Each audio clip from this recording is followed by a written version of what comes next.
Hello everyone, welcome to pro chemistry.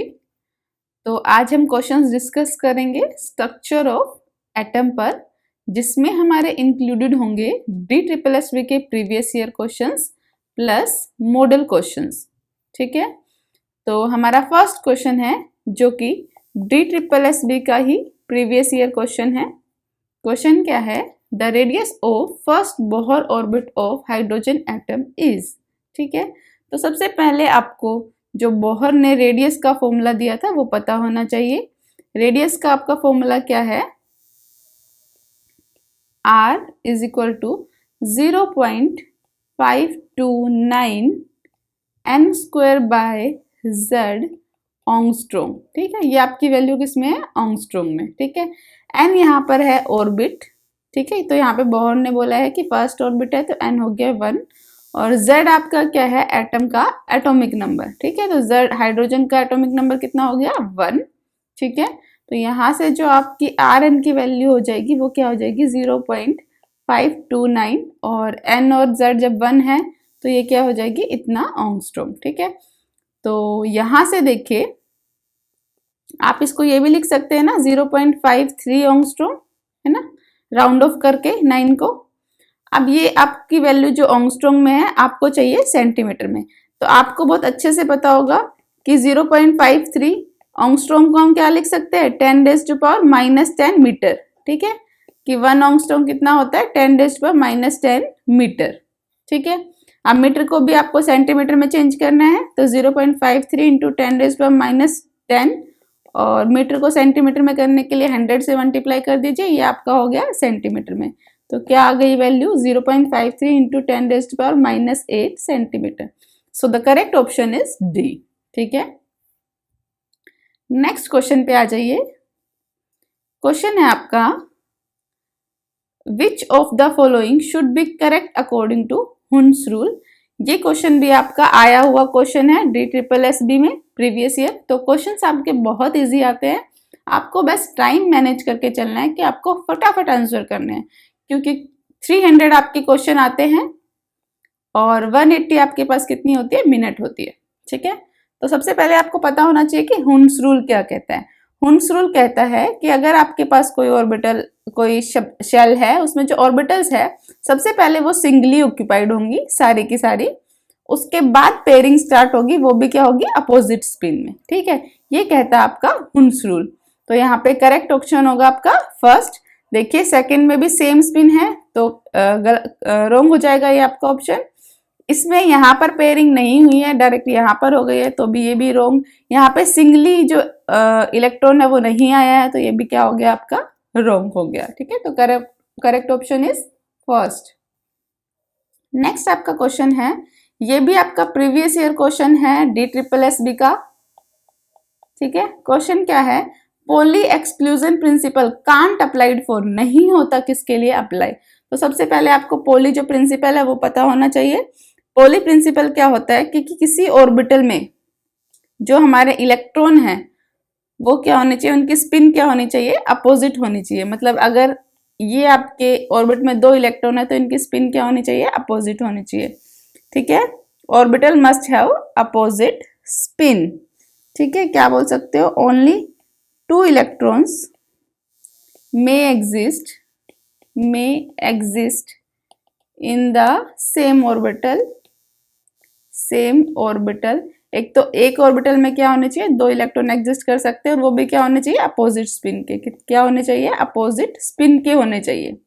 ठीक है, तो देखिए जो हीलियम है, हीलियम में क्या होता है? 2 इलेक्ट्रॉन होते हैं, तो आप रिप्रेजेंट कर सकते हैं। H जो पॉजिटिव है उसमें कोई इलेक्ट्रॉन ही नहीं है, है ना, 0 इलेक्ट्रॉन। क्या हो गए? No electron. तो इसके लिए क्या होगा? हुन्स जो पॉली एक्सक्लूजन प्रिंसिपल है वो अप्लाई नहीं होगा। H माइनस के पास भी आपके 2 इलेक्ट्रॉन होते हैं, लिथियम में आपके 3 इलेक्ट्रॉन होते हैं, तो ये भी आपको शो कर सकता है। ठीक है, तो करेक्ट ऑप्शन क्या हो गया? H positive. नेक्स्ट जो क्वेश्चन है उस पर आ जाइए। क्वेश्चन है, which experiment is responsible for finding out the charge on electron. Charge on electron जो कौन सा एक्सपेरिमेंट था जिससे हमने चार्ज ऑन इलेक्ट्रॉन निकाला था? तो मिलिकन ऑयल ड्रॉप एक्सपेरिमेंट था जिससे हमने क्या निकाला था? चार्ज निकाला था इलेक्ट्रॉन पर। ठीक है, नेक्स्ट क्वेश्चन है विच of the following species is iso electronic with CO। CO के साथ क्या बताना है, आइसो इलेक्ट्रॉनिक कौन सी है। सबसे पहले आपको आइसो इलेक्ट्रॉनिक का मतलब पता होना चाहिए। आइसो इलेक्ट्रॉनिक क्या होती है, सेम इलेक्ट्रॉन्स, क्या हो जिसमें सेम इलेक्ट्रॉन्स हो। ठीक है, तो C में आप इलेक्ट्रॉन निकाल लीजिए, CO में सॉरी। तो C के इलेक्ट्रॉन कितने हो गए 6 और O के कितने हो गए 8, तो टोटल कितने इलेक्ट्रॉन हो गए 14। ठीक है, यहाँ पे HF में आ जाइए, H का इलेक्ट्रॉन कितना होता है 1, F में कितने होते हैं 9, तो कितने हो गए 10 इलेक्ट्रॉन हो गए। N2 में आ जाइए, 7 + 7, एक N में 7 दूसरे में भी 7, तो कितने हो गए 14 इलेक्ट्रॉन। तो 14 इलेक्ट्रॉन आ गए, ये आपका करेक्ट ऑप्शन है। इसमें भी आप देखना चाहते हैं तो देख लीजिए, ये क्या हो गया 7 + 7 और एक प्लस चार्ज है, ये आपके ऐसे है N2+, और ये आपका ऐसे है O2-। ठीक है, और एक प्लस के लिए हम क्या कर देते हैं, अगर एक पॉजिटिव चार्ज है मतलब एक माइनस कर देंगे, तो कितना हो गया 13 इलेक्ट्रॉन। यहाँ पे आ जाइए 8 + 8, और अगर एक माइनस चार्ज है मतलब जितना माइनस चार्ज हो उतना क्या कर दीजिए ऐड कर दीजिए, तो +1, तो कितना हो गया 17 इलेक्ट्रॉन। ठीक है, तो correct option is N2। Next question पर आ जाइए, आपको इलेक्ट्रोमैग्नेटिक वेव दे रखी है and choose the correct information related to electromagnetic wave. ठीक है, तो आपको पता होना चाहिए कि बोहर ने क्या कहा था कि जो ये दो कंपोनेंट है, एक तो इलेक्ट्रिक फील्ड कंपोनेंट, दूसरा मैग्नेटिक फील्ड कंपोनेंट, ये क्या होते हैं, इनकी सेम वेवलेंथ होती है, सेम वेवलेंथ होती है, सेम आपकी फ्रीक्वेंसी होती है, फ्रीक्वेंसी भी सेम होती है, स्पीड भी सेम होती है, एम्पलीट्यूड भी सेम होता है। ठीक है, क्या डिफरेंट होता है, but they vibrate in two mutually perpendicular plane, है ना। जो वाइब्रेट करेगी वो क्या होगी, दो म्यूचुअली परपेंडिकुलर प्लेन्स में करेगी, और इनको कोई मीडियम की जरूरत नहीं होती है मूव करने के लिए। ठीक है, तो these components have same wavelength, सही है। परपेंडिकुलर प्लेन में वाइब्रेट करेंगी, ठीक है। Do not require medium, can move in vacuum, ये भी बात ठीक है। तो all of these are correct. ठीक है, नेक्स्ट क्वेश्चन पे आप आ जाइए, the wavelength of visible light. तो विजिबल जो आपका रीजन होता है वो कहाँ से कहाँ तक होता है, 380 नैनोमीटर से 760 नैनोमीटर तक जो आपका विजिबल रीजन होता है। ठीक है, तो करेक्ट ऑप्शन इज सी।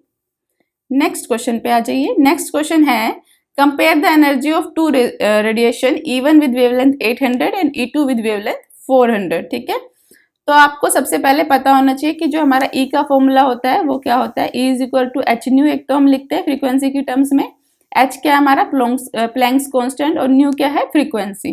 ठीक है, फिर आप सभी को पता है कि फ्रीक्वेंसी क्या होती है, C/λ। C क्या है यहाँ पे स्पीड ऑफ लाइट, और लैम्डा क्या है वेवलेंथ। तो अगर हम E को लैम्डा की टर्म्स में लिखेंगे तो क्या लिख सकते हैं, hc/λ।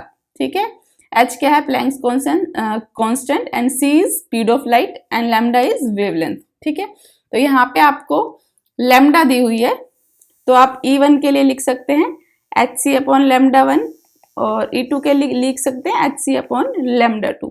ठीक है, hc क्या है, दोनों जगह कांस्टेंट है तो कैंसिल हो जाएगा, तो आप रिलेशन निकाल सकते हैं इसमें, E1/E2 लिख सकते हैं।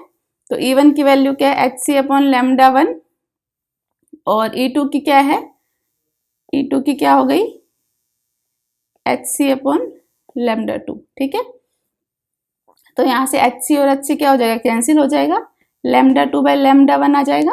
ठीक है, λ2 आपका क्या दिया हुआ है 400 नैनोमीटर, और λ1 कितना दिया हुआ है 800। ठीक है, तो यहाँ से क्या हो जाएगा, क्या आ जाएगा E1/E2 = 1/2, और आप क्या लिख सकते हैं कि E2 क्रॉस मल्टीप्लाई कर दीजिए, है ना, E2 = 2E1। ठीक है, तो E2 = 2E1 is C option is correct. Next question पर आ जाइए, नेक्स्ट क्वेश्चन आपका है the electron in Bohr model of hydrogen atom is pictured as revolving around the nucleus in order for it to, तो आप सबको पता है दे पोजेस एनर्जी। ठीक है, नेक्स्ट क्वेश्चन पे आ जाइए। नेक्स्ट क्वेश्चन आपका है the dash of lines are only lines in the hydrogen spectrum which appear in visible region of electromagnetic spectrum. इनमें से कौन सी जो लाइन है वो क्या है, विजिबल रीजन में दिखती है। तो आपको एक बार सारी ही मैं बता देती हूँ। वैसे इसका करेक्ट ऑप्शन है बाल्मर सीरीज। ठीक है, बाकी आप एक बार सारी देख लीजिए। ये है आपकी, लिख लीजिए, लेमन, बाल्मर, पास्चन, ब्रैकेट, पिफंड। ठीक है, ये आपकी 5 जो है सीरीज है। ठीक है, जो लेमन जो सीरीज होती है वो क्या होती है, यूवी में होती है, यूवी रीजन में। और एक बाल्मर एक ऐसी सीरीज है जो आपकी किस में होती है, विजिबल रीजन में। ठीक है, ओनली विजिबल रीजन। और बाकी तीनों किस में होती है, आईआर में होती है। ठीक है, तो ध्यान रखेंगे, लेमन होती है यूवी में, बाल्मर विजिबल में, बाकी तीनों आईआर में। यहाँ N1 और N2 की वैल्यू भी आप इनके लिए देख सकते हैं। ठीक है, लेमन के लिए क्या होगी 1 और N2 की क्या होगी 2 3 कितनी भी हो सकती है। ऐसे ही बाल्मर के लिए N1 की 2 और N2 की 3 4 एंड सो ऑन। पास्चन के लिए 3, ब्रैकेट के लिए 4, इसके लिए 5 और यहाँ से एक आगे, और इसके लिए कितनी हो गई 5। N2 की वैल्यू कितनी हो गई 6 7 और आगे कितने भी। ठीक है, तो ये आप ध्यान रखेंगे। नेक्स्ट जो आपका क्वेश्चन है वो क्या है, the frequency of radiation absorbed और emitted when transition occur between 2 stationary states. ठीक है, क्या है, एनर्जी E1 जो कि लोअर है और E2 हाइयर। तो आपको एनर्जी का फॉर्मूला पता है, delta E1 is equal to H nu. Nu यहाँ पर क्या है, frequency, H is Planck's constant, और डेल्टा ई आप कैसे लिखते हैं, हाइयर माइनस लोअर। ठीक है, तो हाइयर यहाँ पे क्या है E2, तो E2 minus E1 is equal to H nu. ठीक है, तो यहाँ से करेक्ट ऑप्शन क्या आ जाएगा, E2 minus E1 upon H is equal to nu. ठीक है, तो क्या आ गया, करेक्ट ऑप्शन इज डी। ठीक है, नेक्स्ट क्वेश्चन पे आप आ जाइए। नेक्स्ट जो आपका क्वेश्चन है वो है the angular momentum of an electron in a given stationary state can be expressed as this. Based on this expression, an electron can move only in those orbits for which its angular momentum is. तो आपका जो Bohr ने जो आप बोला है वो आपको पता होना चाहिए।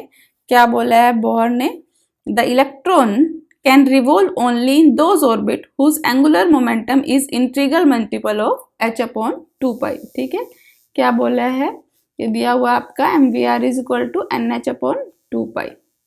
ठीक है, ये आपकी क्या है, एंगुलर मोमेंटम है।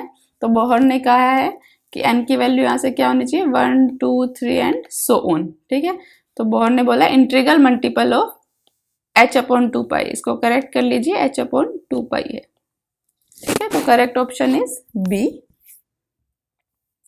नेक्स्ट क्वेश्चन पे आ जाइए। नेक्स्ट क्वेश्चन है according to Bohr theory the angular momentum of an electron in 5th orbital. तो अभी आपको एंगुलर मोमेंटम का फॉर्मूला बताया था, mvr is equal to nh upon 2 pi. ठीक है, तो इसने क्या बोला, इलेक्ट्रॉन इन 5th ऑर्बिट, तो n की वैल्यू कितनी हो गई 5। ठीक है, 5th ऑर्बिट में है, तो यहाँ से कितना हो गया 5h अपॉन 2 पाई। ठीक है, तो correct option is B, 5h upon 2 pi. Next question है the radius of stationary state which is also called Bohr radius is given by the expression this where the value of a naught is। ठीक है, ये कह रहा है कि r की जो वैल्यू दी हुई है ये दी हुई है। ठीक है, तो आपको a naught की वैल्यू बतानी है। तो आपको बहुत अच्छे से, अभी मैंने आपको फर्स्ट क्वेश्चन में बताया था कि 0.529 एंगस्ट्रॉम होती है, यहाँ पे आपको पिकोमीटर में बताना है। ठीक है, तो एंगस्ट्रॉम था 10⁻⁻10 और पिकोमीटर कितना होता है 10⁻⁻12। ठीक है, तो आप इसको पॉइंट जो है 2 डिजिट के बाद भेज दीजिए, तो कितना हो गया 52.9 पिकोमीटर। ठीक है, तो correct option is A, 52.9 picometre. Next question पर आ जाइए। नेक्स्ट क्वेश्चन क्या है, if radius of first Bohr orbit is x picometre, then radius of third orbit, हमें फर्स्ट ऑर्बिट की जो है रेडियस दी हुई है, हमें थर्ड ऑर्बिट की निकालनी है। तो आपको फॉर्मूला पता है, R N is equal to N square A nought, है ना, बाई जेड भी आता है, लेकिन जब हम हाइड्रोजन लाइक स्पीसीज की बात करते हैं तो जेड जो है 1 हो जाता है। तो यहाँ से आप क्या लिख सकते हैं, N square by N square into A nought. अब जब हम फर्स्ट ऑर्बिट की बात कर रहे हैं, फर्स्ट ऑर्बिट की बात कर रहे हैं, तो एन कितना हो गया 1, ठीक है। तो यहाँ से क्या हो गई, आर नोट हमारी क्या हो गई, एक्स, क्योंकि उसने बोला है जो हमारी फर्स्ट बोहर ऑर्बिट है उसकी रेडियस कितनी है, एक्स। तो यहाँ से हम बोल सकते हैं कि ए नोट जो है एक्स के बराबर है, क्योंकि एन की वैल्यू 1 है और ये हमें बोला है, ठीक है। तो ए नोट की वैल्यू यहाँ से एक्स हो गई। आपको निकालना है रेडियस थर्ड ऑर्बिट के लिए, ठीक है, मतलब एन क्या होना चाहिए, 3। तो R N is equal to 3 का स्क्वायर और ए नोट आपने क्या बोला है कि एक्स हो गई अब, ठीक है। तो यहां से कितनी आ जाएगी, 9x, 3 3 से 9, तो कितनी हो गई 9x। तो correct option is D, 9 into X picometer. Next आ जाइए, नेक्स्ट क्वेश्चन है, Bohr theory can also be applied to ions like. Bohr theory सबसे पहले किसके लिए, बोहर थ्योरी किसके लिए दी गई थी, बोहर ने जो थ्योरी दी थी, हाइड्रोजन के लिए, हाइड्रोजन के लिए, या आप बोल सकते हैं सिंगल इलेक्ट्रॉन स्पीसीज के लिए, सिंगल इलेक्ट्रॉन स्पीसीज के लिए, ठीक है। तो यहाँ पे देखो हीलियम, हीलियम में 2 इलेक्ट्रॉन होते हैं और हीलियम अगर हम प्लस की बात करें तो 1 इलेक्ट्रॉन माइनस कर दो, क्या हो गया, 1 इलेक्ट्रॉन स्पीसीज हो गई। ऐसे लिथियम हमारे 3 इलेक्ट्रॉन होते हैं और 2 प्लस मतलब 2 माइनस कर दो तो ये भी 1 इलेक्ट्रॉन बच गए। ऐसे ही आपका बीई बेरिलियम भी 4 इलेक्ट्रॉन होते हैं और अगर हम 3 माइनस कर देते हैं तो कितने बचते हैं, 1 इलेक्ट्रॉन। तो all of these are correct, तो correct option is D. Next question पर आ जाइए। नेक्स्ट आपका क्वेश्चन है, what is the trend of energy in Bohr orbit. Trend of आपको एनर्जी बतानी है। तो एनर्जी जो है ऑर्बिट की इंक्रीज होती है as we move far away from the nucleus. तो correct option is A, energy of orbit increases as we move away from the nucleus, ठीक है। नेक्स्ट क्वेश्चन पे आ जाइए। नेक्स्ट क्वेश्चन है, the splitting of spectral light under the influence of magnetic field is called, उसको हम क्या बोलते हैं। तो correct option is Zeeman effect. अगर आपको याद नहीं रहता है तो जीमैन में देखिए एम होता है, ठीक है। तो splitting of spectral light under spectral lines under the influence of magnetic field is called Zeeman, Zeeman effect, है ना। और splitting of spectral line under influence of, अगर इलेक्ट्रिक फील्ड बोलते हैं, इलेक्ट्रिक फील्ड, तो आपका क्या आता है, स्टार्क इफेक्ट। क्या होता है, स्टार्क इफेक्ट। दोनों को याद रखिए और भूल जाते हैं तो याद रखने का तरीका है, जीमैन में एम आता है तो मैग्नेटिक फील्ड के प्रेजेंस में जहां पर स्प्लिटिंग हो वो क्या होता है, Zeeman effect. So correct option is A. Next question पर आ जाइए। What is the lowest value of n that allows g orbit, ठीक है, दैट अलाउज जी ऑर्बिटल। तो सबसे पहले आपको एल की वैल्यू पता होनी चाहिए ऑर्बिटल्स के लिए, ठीक है। तो मान लो आपकी ऑर्बिटल होती है S P D F G, यही आपकी ऑर्बिटल होती है। इनके लिए एल की वैल्यू एक तो होती है, आप याद भी कर सकते हैं, एस के लिए होती है 0 1 2 3 4, ठीक है। एस के लिए 0, पी के लिए 1, डी के लिए 2, एफ के लिए 3 और जी के लिए 4, ठीक है। ये तो आपकी हो गई डायरेक्ट वैल्यूज। फिर आपको पता है कि जो एल की वैल्यू है हम ऐसे भी निकालते हैं कि n-1, है ना। अगर आपको n की वैल्यू पता है तो भी आप l की वैल्यू निकाल सकते हैं, ठीक है। यहाँ पर आपको चाहिए लोएस्ट वैल्यू ऑफ n पता होना चाहिए, ठीक है। तो जब g के लिए जो l है, g के लिए l की वैल्यू कितनी है, 4। अगर क्वेश्चन में आपसे l की वैल्यू पूछता तो आप 4 लगा सकते हैं, ठीक है। इसने आपसे पूछी है n की वैल्यू, तो यहाँ से आप n निकाल सकते हैं। n क्या हो गया, l+1, तो कितना हो गया, 4 + 1 = 5। तो correct option is D, that is 5। Next question पर आ जाइए। नेक्स्ट क्वेश्चन है the 3d orbitals having electron density in all 3 axis. ठीक है, वो 3d ऑर्बिटल जिसमें जो इलेक्ट्रॉन डेंसिटी है वो चारों डायरेक्शन में होती है, वो आपकी होती है 3z²। कौन सी होती है? 3z²। देखिए करेक्ट ऑप्शन इज बी। क्या होता है? ये आपकी 5d ऑर्बिटल होती है।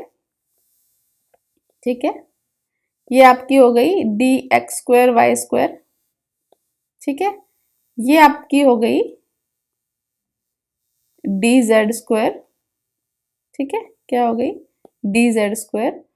और ये आपकी होती है dxy।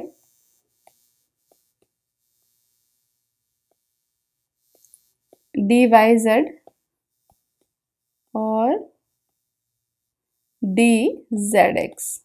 ठीक है, zx। ठीक है, तो जो आपकी ये होती है, जो dz² होती है, वो देखिए ऐसे होती है कुछ।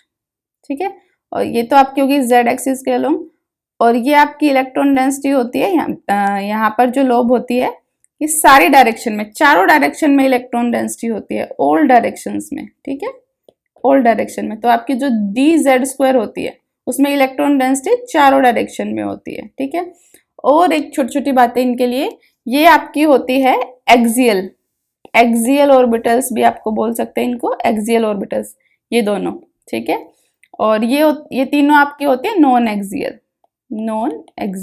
ठीक है, और ये ऑर्बिटल देखिए 4 लोब से मिलके बनी है, 1 2 3 4, 4 लोब से मिलके बनी है, ये भी और ये भी। ठीक है, तो ये सब क्या है? 4 लोब से मिलके बनती है। पर आपकी जो dz² है वो 8 लोब्स से मिलके बनती है। कितनी लोब्स से मिलके बनती है? 8 से। ठीक है, और एक और चीज जो इसमें याद रखनी है आपको, वो क्या होती है कि जो आपकी आप पढ़ते हैं पाई बॉन्ड, सिग्मा बॉन्ड। ठीक है, एक होती है डेल्टा बॉन्ड। ठीक है, तो जो डेल्टा बॉन्ड बनाती है वो एक ही ऑर्बिटल बनाती है डी वाली ऑर्बिटल्स में से, dxy। ठीक है, dxy है जो सिर्फ डेल्टा बॉन्ड बनाती है। ये आपका पहले भी क्वेश्चन आया हुआ है, तो आप इस चीज को ध्यान रखिए। नेक्स्ट क्वेश्चन है विच of the following configuration represent most electronegative atom. ठीक है, तो आपको पता है वैसे तो मोस्ट इलेक्ट्रोनेगेटिव एटम क्या होता है? फ्लोरीन होता है, जिसकी क्या होता है एटॉमिक नंबर 9। ठीक है, तो आप इलेक्ट्रॉनिक कॉन्फ़िगरेशन लिख सकते हैं 1s2 2s2 2p5। ठीक है, तो करेक्ट ऑप्शन इज बी। इसको क्या है? 7 8 करने के लिए सिर्फ एक इलेक्ट्रॉन की जरूरत होती है। ठीक है, तो most electronegative atom. Next question पर आ जाइए। नेक्स्ट क्वेश्चन जो है आपका है the region where probability density function reduces to 0। ठीक है, जहां पर आपको इलेक्ट्रॉन जो है पाने की संभावना 0 हो जाती है, उसको हम क्या बोलते हैं? नोड बोलते हैं, या फिर नोडल सरफेस बोलते हैं। क्या बोलते हैं? नोड या फिर नोडल सरफेस। तो करेक्ट ऑप्शन इज बी, जहां पर आपकी जो है इलेक्ट्रॉन को पाने की संभावना क्या हो जाती है? 0। ठीक है, दैट इज नोड या फिर नोडल सरफेस। नेक्स्ट क्वेश्चन पर आ जाइए। नेक्स्ट क्वेश्चन आपका है, नेक्स्ट क्वेश्चन है the number of radial nodes and angular nodes for D orbit. ठीक है, फॉर डी ऑर्बिटल। सबसे पहले आपको रेडियल नोड, एंगुलर नोड, इन सब के फॉर्मूले पता होने चाहिए। ठीक है, बारी बार देखिए सबको।